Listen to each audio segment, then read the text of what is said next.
video, we'll talk about water safety and the various techniques you can use in real life, whether for safety or in an emergency. Water safety refers to the procedures and precautions associated with safety in, on, and around bodies of water where there's a risk of injury or drowning.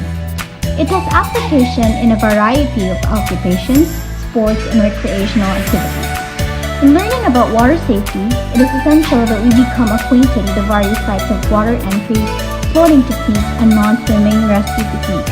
Aside from the techniques that were mentioned earlier, you may also associate water safety with basic first aid and basic life support in case someone close to you or yourself is injured or drowned.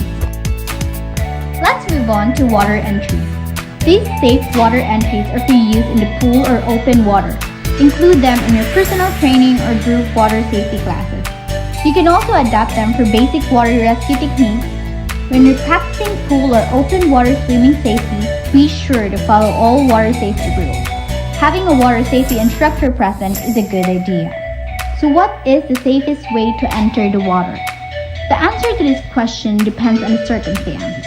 In general, you should always enter shallow or unknown waters feet first. Unknown waters are when you are unsure of the water depth and or if you can't see what lays beneath the surface.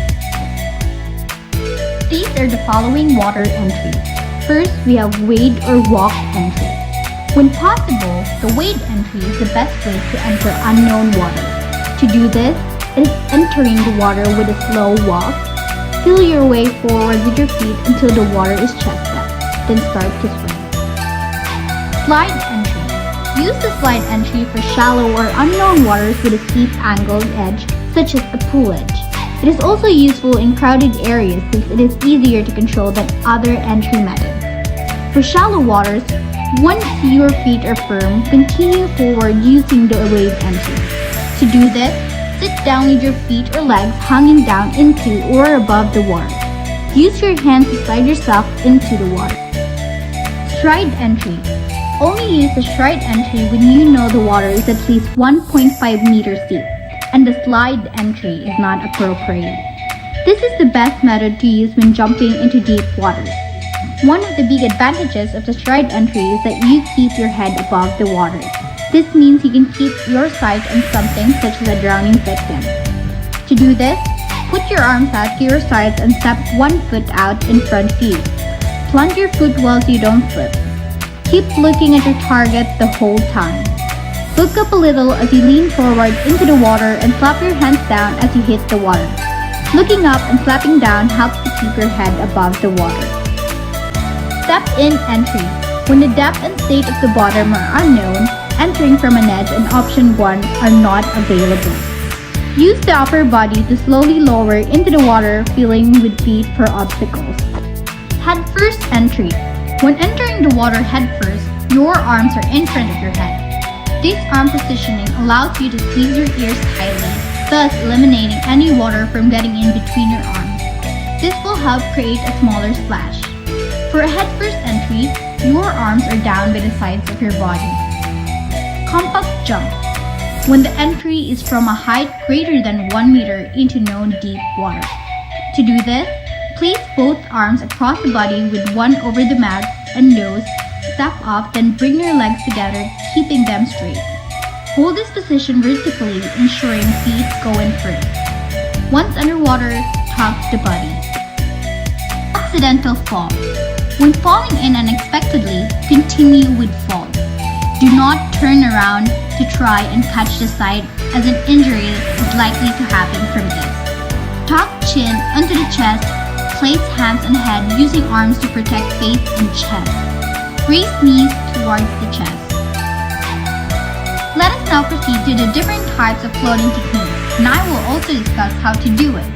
The prone float, supine float, turtle float, and jellyfish float are the 4 different floating techniques.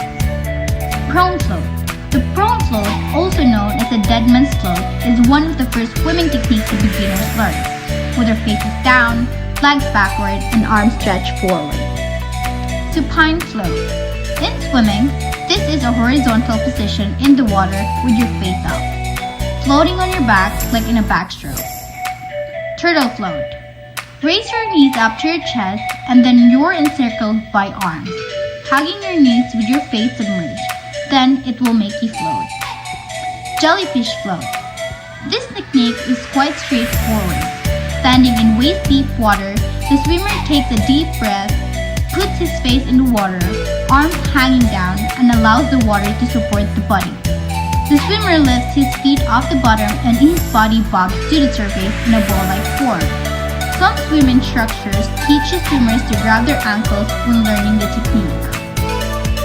The non-swimming rescue technique is a method of rescuing a victim by using various methods depending on the situation. Reach. This method is used when the person in difficulty is near the edge. Usually, they have unexpectedly fallen into the water. To do this, try to reach the victim with your arm or leg. If a pole or a sturdy stick is available, try to use that to reach out to the victim and pull him to safety. Be careful not to hit the victim. Throw. When the victim is too far away to perform a reach rescue, this method is used. A rope is a primary tool used in this method, and you can also throw the victim something that will float. To do this, throw something to the victim. Having a throw bag on hand for your adventure on the water is the best way to be prepared. But if you forgot to bring a throw bag, you could also use a rope or a rescue ring. It could also be something that floats, which the victim can use to keep himself above water. Once again, be careful not to hurt the victim by hitting them with something hard. Wade. This rescue method is used when attempts to reach and throw have been unsuccessful and the water depth, current, and temperature are at a safe level. To do this, wade into shallow water and extend a rescue aid to the victim. Or enter deep water while holding onto a solid object and throwing the rescue aid or reach rescue is performed.